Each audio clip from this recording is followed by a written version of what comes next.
starts right now. Coming up at 8:30, we have Leading SA, joined by the president and CEO of the San Antonio Food Bank. We'll talk about some of the reasons for this persistent need across our community and, of course, ways that you can step up and help out. Taking a look outside with live cam, yeah, it's kind of dreary looking outside. I know part of our viewing areas had a little bit of rain throughout the morning. Can we see more showers and a cool front on the way? Sarah will explain in just a bit. Good morning. It is 8 o'clock Sunday. It is November 26th. Thank you so much for starting your morning with us. Good morning. You got a bag of fruit going on here. Well, I guess you're right. I was gonna say it's not fruit, it's vegetables, but you're right. Tomato is a fruit. So I have all these different tomatoes. Can you smell it? No, I'm sorry. Don't have a great sense of smell. Sorry. Tomato on the loose. So these are fresh tomatoes from the KSAT garden. Okay. And it's harvest time. These are literally the fruits of your labor. Right. Look how cute. It's very Our cute. producers were trying them. They're like, oh my gosh, they don't taste like the ones from the store. I'm like, that's right, they don't. No GMOs, no pesticides, all organic, grown with love. So we're gonna be out in the garden at the top of the 8:30 hour, harvesting some broccoli, tomatoes, and kale. And peppers. Are we gonna try them? Of course, you're gonna try them. Oh, fantastic. Fun fact, Max's specialty is eating just raw vegetables. He eats raw vegetables out in the newsroom all the time. So here you go, Max. You're going to get to try that. I was made for this. We have a straight tomato. You know, Sarah mentioned that we did have some areas of rain, but the rain is moving out and the windy weather is moving in this morning, all behind a cold front, which is moving through San Antonio. It's cloudy outside right now and 55 degrees, but the way you know that the front has moved through by looking at the winds. Winds are from the north, sustained at about 15 miles per hour, but we're seeing a few gusts of up to 30 miles per hour already this morning, and that is going to be the big story for us today, the windy conditions. Here's a look at where the front is right now. You can see that temperatures have started to dip into the 40s in the hill country, 46 in Kerrville, 43 in Rock Springs, 43 in Fredericksburg. Now, we may not get into the 40s until later tonight, but again, this front is going to be bringing in some cooler air and some windier weather. Take a look at these temperatures up in the Panhandle. 21 in Amarillo, 24 in Lubbock. We will not be getting to freezing in San Antonio, but we will have a few mornings into the 30s. So today, temperatures in the 50s all day long. A few peaks of sunshine, but mostly cloudy. The big story, of course, the winds gusting up to 30 miles per hour from the north. And I do want to take some time in the forecast to talk about travel trouble spots across the nation. And if you're hitting the roads or your family's hitting the roads, heading back home in spots of Texas as well. Details on that travel forecast and those chilly mornings coming up. Sarah. Sarah, thank you. A man is facing charges after San Antonio police say he hit an officer in a police car while driving away from a traffic stop. So SAPD says 33-year-old Eduardo Valencia was pulled over for running a stop sign. A park police officer was walking to Valencia when he allegedly drove off, hitting the officer. Police say he kept driving and hit another officer at St. Mary's and East Commerce. Both of those officers are recovering this morning. Court records show Valencia is now charged with 2 counts of aggravated assault of a public servant, evading arrest, and DWI. San Antonio police and Crime Stoppers asking for your help trying to find a driver who shot at an officer after crashing into a police car. So take a look at your screen. Now, you're going to see the Tahoe, the SUV that the driver was using. SAPD says back on July 18th, Edgewood ISD police tried to pull the suspect over. That's when they sped off, crashed into the intersection of Banger Street and Maiden Lane. That's right outside St. Mary's University. Police say the Tahoe then reversed, crashed into the officer's vehicle. That's when the suspect took out his weapon, started shooting at the officer before running away. That officer luckily not injured, but if you have any information that can help in this investigation, you're asked to call that number at the top of your screen, 210-224-7867. 41 hostages were freed in the first 2 days of the ceasefire. Hamas releasing 24 hostages on Friday, followed by another 17 yesterday. ABC's Mark Romillard explains that this second release almost didn't happen. Hamas releasing 13 more Israelis and 4 more foreigners on Saturday, 1 day after 24 hostages were freed Friday. Those freed hostages leaving Gaza through the Rafah border crossing, then taken to Israeli hospitals to be reunited with their families. Of the 13 Israeli detainees released Saturday, 8 were ages 18 and under, including one as young as 3, according to the Israeli Prime Minister's office. The 4 foreigners released Saturday were all Thai nationals. As part of the exchange, the International Committee of the Red Cross said it facilitated the release of 33 Palestinian detainees from Israel to the West Bank. In northern Gaza, Palestinians crowding around trucks filled with much-needed aid. 61 trucks were delivered with food, water, and emergency medical supplies, according to the United Nations Office of Humanitarian Affairs. There were also 11 ambulances delivered to the Al-Shifa hospital to help with evacuations. Those deliveries part of the 4-day ceasefire deal between Israel and Hamas. Hamas delayed Saturday's scheduled hostage release, claiming Israel had violated the terms of the truce deal, alleging the aid deliveries permitted by Israel fell short of what was promised. But eventually Hamas proceeded with the release following mediation by Qatar and Egypt. Mark Remillard, ABC News, New York. The University of Texas at Dallas is replacing 3 boulders on their campus that students frequently paint political messages on. The rocks removal came weeks after student groups took turns painting pro-Israel and pro-Palestinian messages on their surfaces. A statement released this week from the university says they support free speech, but the political messaging went too far after someone painted the Palestinian flag saying no piece of stolen land. Another painted over it with an Israel's flag saying we are winning. Well, the city of Austin creating a dashboard to track incidents involving self-driving cars after a slew of mishaps have a lot of Austin residents raising concerns. Remember, this is just about self-driving cars. Now, the dashboard will be updated weekly. Incidents will be divided into categories like blocking traffic and near misses. Now, the Austin Transportation and Public Works Department, they say they've received already 53 complaints about self-driving cars since just July, and clearly they have safety concerns. The department hoping that these dashboards will reduce the amount of incidents. Okay, and speaking of Austin, while many Texans believe it's the hot spot for the younger generations to call home, a new study by Smart Asset shows Killeen is drawing in more millennials than Austin. Among the cities listed in the report, Killeen was the 8th most moved to city in the nation last year.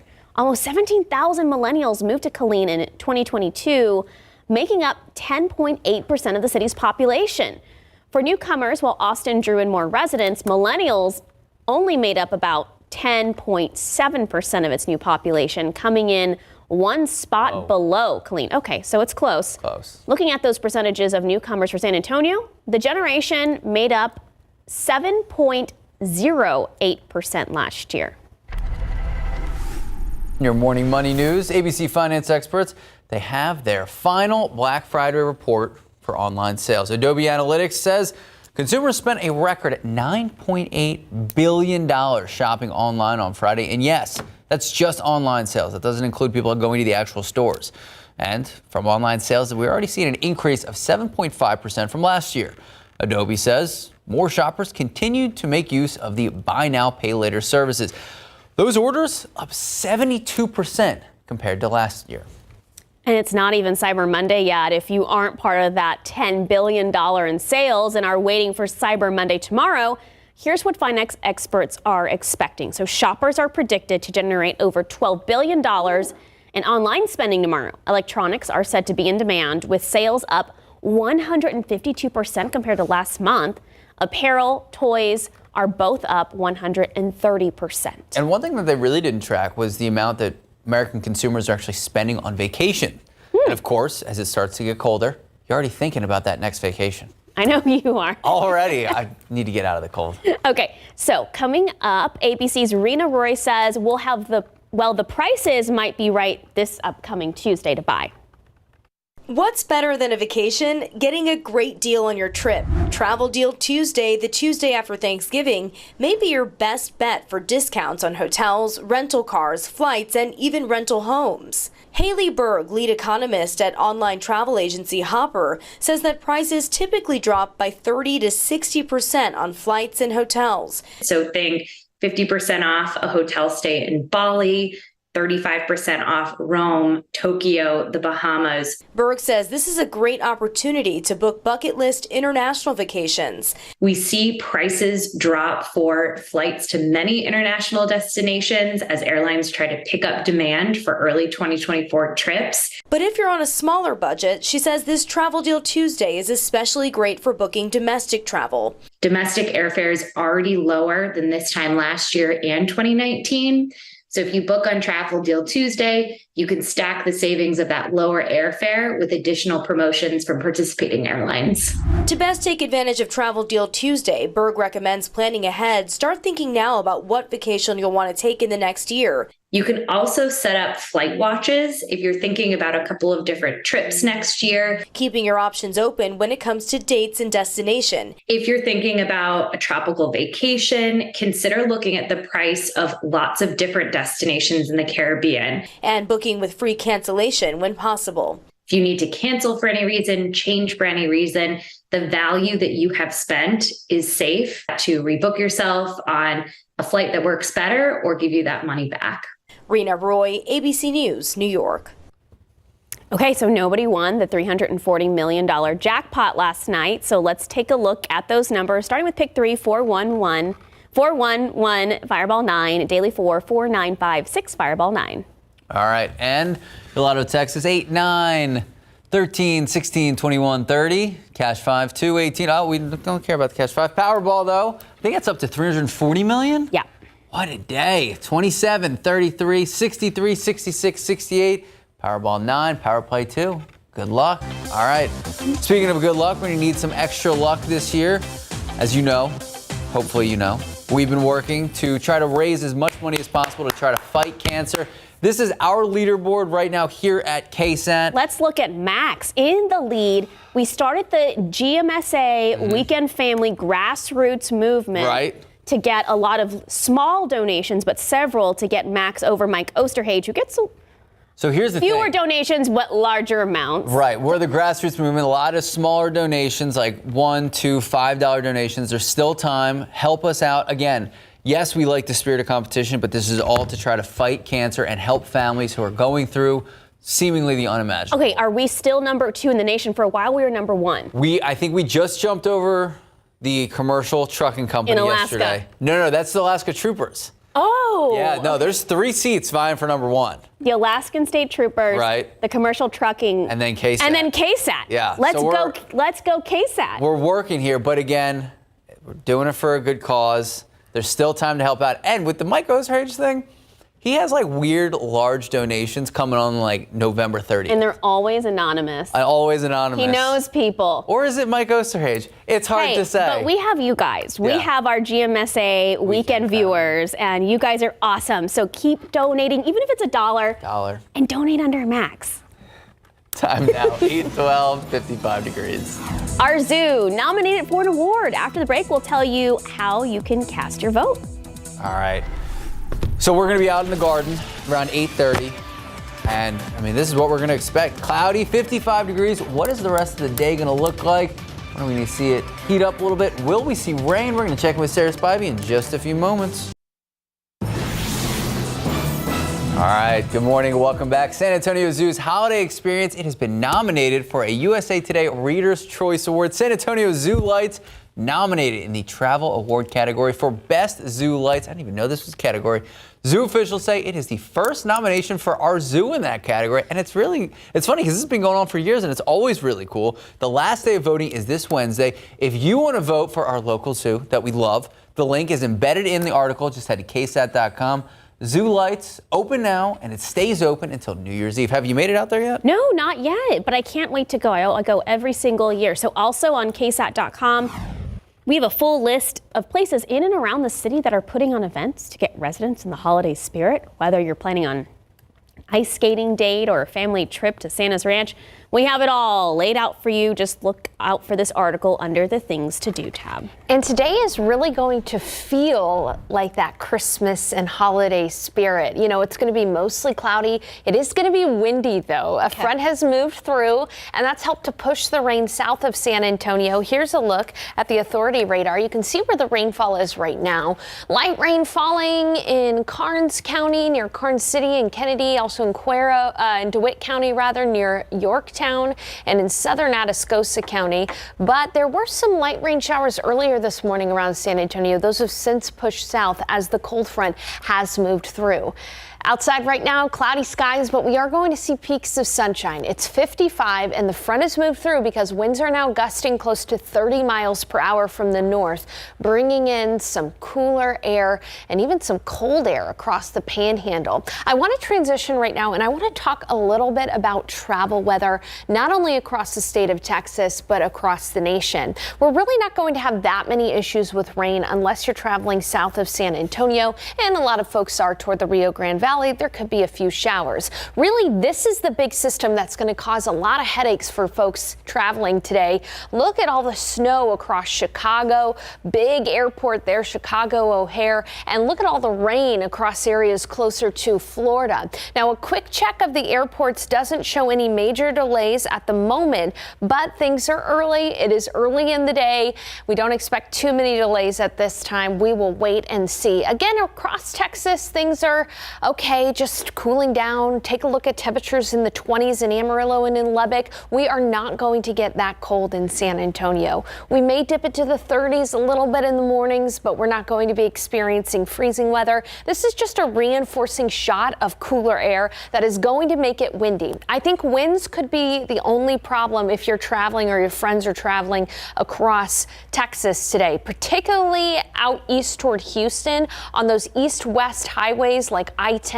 Those high-profile vehicles can end up getting swayed by the winds. So just use caution. Windy on the way to Houston, partly cloudy up toward Dallas. Down to Laredo, it's going to be cloudy. Corpus Christi and the Rio Grande Valley, cloudy. Possibly a few light rain showers as well on your way to Corpus Christi and the RGV. Otherwise, here in San Antonio, the big story is the winds. Winds are going to be gusting from the north up to 30 to 35 miles per hour this morning. Then this afternoon, still pretty breezy, but by the evening, that's when winds will finally start to calm. So a very windy start to the day, lasting through most of the day. And we will see some sun, mostly cloudy skies by noon. Take a look at temperatures kind of coasting in the 50s all day today. We'll be up to about 59 degrees for the high. That's it.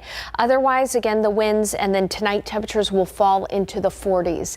Curious about your neighborhood high temperature for the day? Here you go. It's going to be 62 in Del Rio, 62 in Pleasanton, 57 in Canyon Lake, 55 in Kerrville and in Rock Springs, 53 in Fredericksburg, 64 down in Laredo. All right, quick check of the forecast here for you, putting everything together. Take a look at those morning lows. Tomorrow morning, 40 degrees. Tuesday morning, 39 degrees. Highs are going to stay in the 50s for a few days here. Really, it's going to be hard to get into the 60s on Wednesday. By Thursday, we start to see temperatures warm, even a chance for rain coming up in the next half hour. We'll talk more about that chance for rain on Thursday, and then we'll be back in the 70s by Friday and Saturday. So get good use out of those sweaters over the next few days. Thank you, Sarah. Ready for the 70s. Thanks, Sarah. Time now, 8:21, 55 degrees. The Frost Bank Center about to get a little fluffy. Gabriel Iglesias is coming to San Antonio next year. We'll tell you how to get tickets to his show.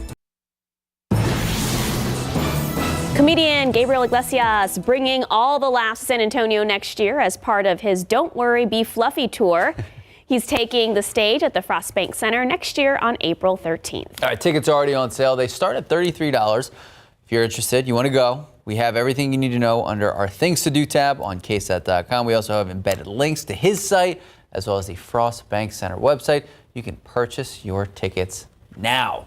I remember he was supposed to come here during the pandemic. I think he got sick, so I'm glad he's okay. Yeah, I love Fluffy. And shouts to the Frost Bank Center and San Antonio. We're bringing in like a lot of big shows. We're doing good. We're doing good, San Antonio. All right, time now. Just about 8:26, 55 degrees. Okay, there's a bountiful harvest. Look at that kale. Is that ours? Yes, you're looking at the KSAT garden. Max and I, and broccoli, We're going to be harvesting some of the vegetables and fruits out there in just a couple of minutes. I'm excited. Yeah. All right, speaking of green, look at that green. Vegetables. He will.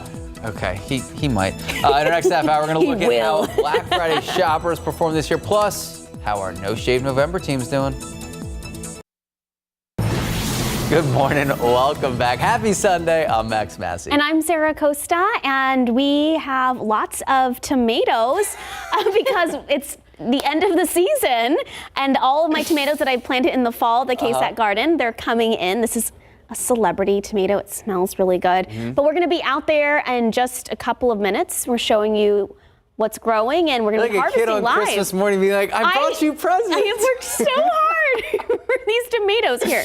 Thank you. You're welcome. I'm not going to just take a bite out of it. All right, Sarah Spivey, we're going to head out to the garden in a few minutes. What can we expect? Well, I would recommend taking a jacket, guys. Like a rain jacket? No. Okay. It's windy and cold outside right now. Temperatures are in the low 50s, breeze from the north, make it feel a little cooler. It's a big travel day, too. Take a look at the roads right now. This is 35 at Ben Zingelman. Things are fairly quiet at the moment. Not too many folks on the road. And really the biggest thing that you'll have to contend with if you're traveling today, particularly if you're driving east and west, we're going to have a pretty stout northerly wind. And so you'll want to be on the lookout for those high profile vehicles, which can often be impacted by a stout north wind. There are some light rain showers, though, south toward Kennedy, Yorktown, and southern Atascosa County. This is all ahead of the front that has been moving through. That front is moving through San Antonio as we speak. Take a look how cold these temperatures are behind this front in the 20s in the Panhandle. Don't worry, we're not going to be seeing a freeze here in San Antonio, but this is just a shot of reinforcing cool air that's going to keep things cool for a while for us. Now today, Sunday, it's all about those winds. Winds are going to be gusting from the north up to 30 to 35 miles per hour. A few peaks of sunshine and a high in the 50s. By tonight, though, it's going to be chilly and in the 40s. Here's what you need to know. As I mentioned, it's going to be turning windy today, but in the week ahead, we're going to have cold mornings and cool afternoons. You're going to want to bundle up those kids as they head to the bus stop tomorrow. Mornings are going to be in the upper 30s, low 40s with cool afternoons pretty much all week long. And then I want to talk about our next rain chance on Thursday. I'll have that forecast for you coming up in a few minutes. Max and Sarah.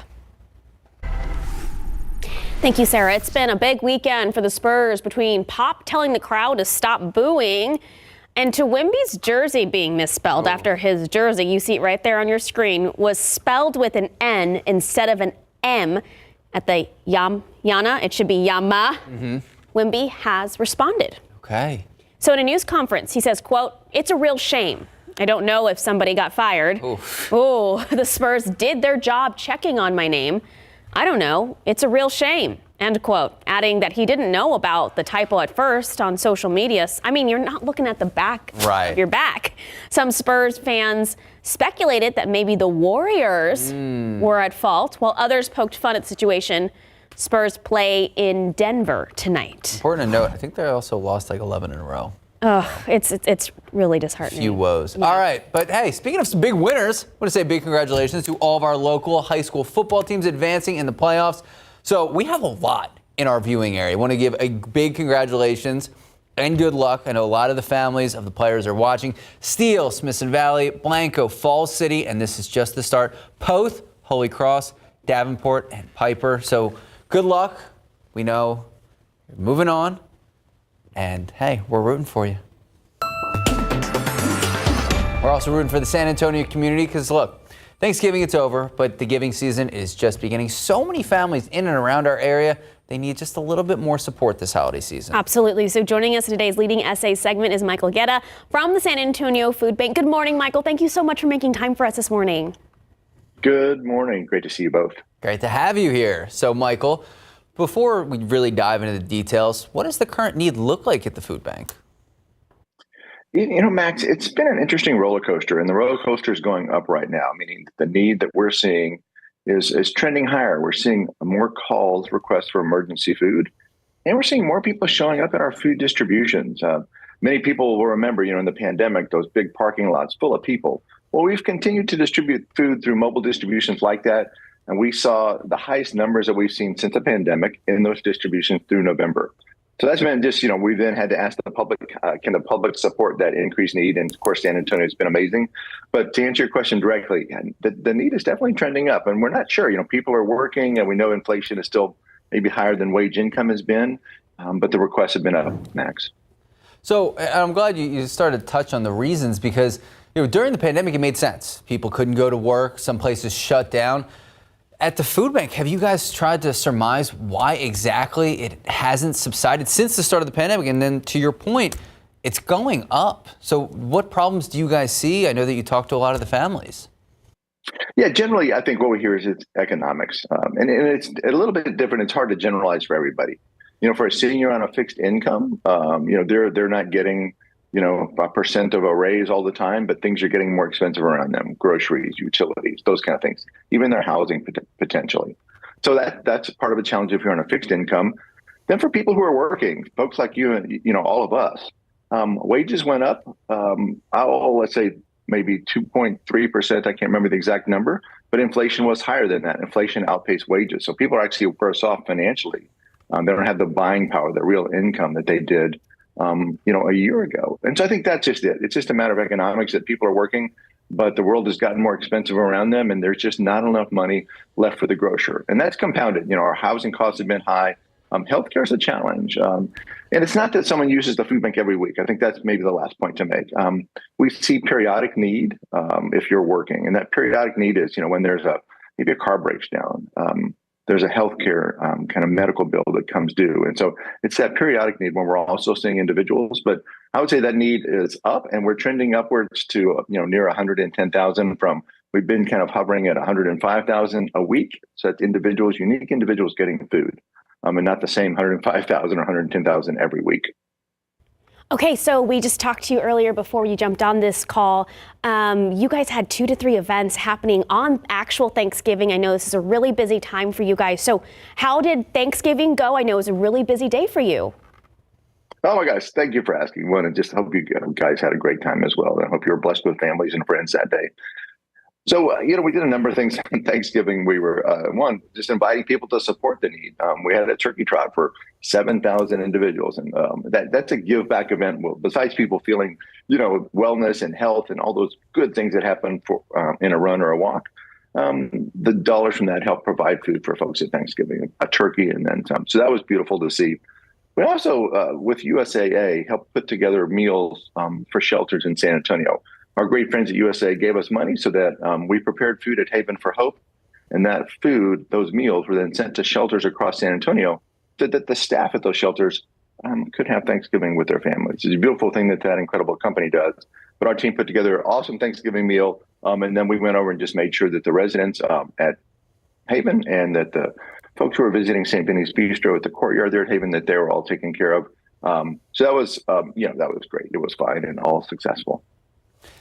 It's great to hear that it did well. We know that we've both been out there. We've seen the turkeys defrost, get ready for the holiday. But look, just because Thanksgiving over doesn't mean that the giving season is over. In fact, it just ramps up. How are you guys getting ready for Christmas? Well, I just want to say November's been a great month in some ways. And I think we did something really special. We wanted to try and have a hunger-free November for seniors. It was our first time to take a month and see if we could just really have no food insecurity for our seniors, for those elderly in our city. And folks can still call if they need support. Our team is great at finding local food pantries and other ways that individuals can get help in our community if you're a senior. So we really want to make sure that in November we've taken care of all our seniors. But yeah, just around the corner, you all know it's going to be December, and the need doesn't stop. We all restock our pantry personally, maybe once a week, every 2 weeks. But we're having to do the same for those hundreds of thousands in the area. So we'll ramp up with a couple of campaigns, but I would say especially if folks can volunteer. I think a little bit of vacation time coming for some families and kids in schools, and pre-booking that volunteer time would be just perfect because we'll see the need continue to increase. So if folks have the holiday time to volunteer, that'd be great. And then our lowest month of volunteers actually is January. So if you want to kind of come when we actually have a dip in services, book us for January. Okay, what are some other programs that people may not know about? For example, Hunters for Hunger. Oh my gosh, y'all are so great. I was thinking of your garden too. I'm excited to see what you're going to harvest from that because we've definitely have a big farm ready at Mission San Juan. We actually had family in from out of town this weekend and took them to the 4 missions that make up San Antonio Missions National Historical Park. And we took them down to see the big farm at Mission San Juan, and we will be harvesting there in January. So that's looking great. And then, of course, for many folks, they're out at their ranches in South Texas and in the hill country. And some of them were taking care of, the deer on their ranches. We have a program called Hunters for the Hungry that will allow a hunter or a rancher to donate field-dressed deer into our program. We have a meat processing plant at the San Antonio Food Bank that can handle that deer. It's available 24/7 for a hunter or a rancher to bring those deer, drop them off in our cooler. We process those deer into ground venison that is made available to folks who are facing hunger throughout our community. It's an incredible program. It's great for conservation of land. It's good for the herd of the animals. It's no cost to the rancher, and it's providing, of course, an incredible renewable protein to folks facing hunger. So Hunters for the Hungry is way up and going, and we just encourage people, reach out. You can check it through our website. Thank you all for scrolling through, but also by calling us if you need more information.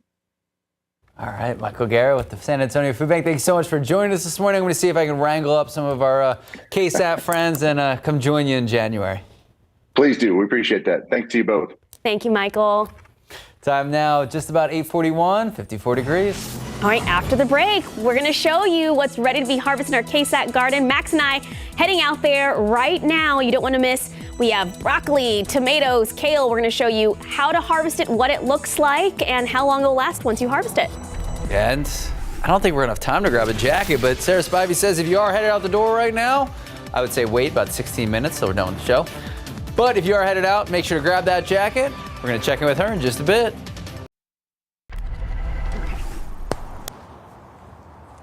Hey guys, welcome back. Max and I are outside in the KSAT garden because it is harvest time. So all of these plants, Max, these are celebrity tomatoes. They're the bigger tomatoes. And these are cherry crush tomatoes. These were all planted the beginning of September, and it is harvest time. So first, what we're going to start with before we get to the tomatoes is we're going to start with broccoli. Now, by no means am I a perfect gardener. Okay. And Max, I actually want to show you. This is something, see how they're turning yellow? These little on the top heads of the broccoli? You don't want it to look like this. Okay. Because duly noted. I should have harvested this last week. You can totally still eat this. Okay. It's just not going to taste good and fresh as the normal, you really want to pick broccoli when the heads are really tight and very green. So we're going to go ahead and harvest this, Max, because guess what? What? I'm going to harvest this and it's going to keep growing until eventually it dies back. And if I were to just let it keep growing, it would flower and seed and we could have broccoli next season. So what you're going to do, oh my God, this is really in there. So I'm going to, please don't hurt yourself. These are not my garden scissors either. But that's, and you want to, piece of broccoli. Yeah, but you want to cut it at an angle. That was a poor cut, sorry. If you cut it at an angle, you're going to promote more growth for the future. So there you go. Have you ever gone to the store and you'll look at the broccoli? It's usually cut just like that. So I'm going to just cut a couple more.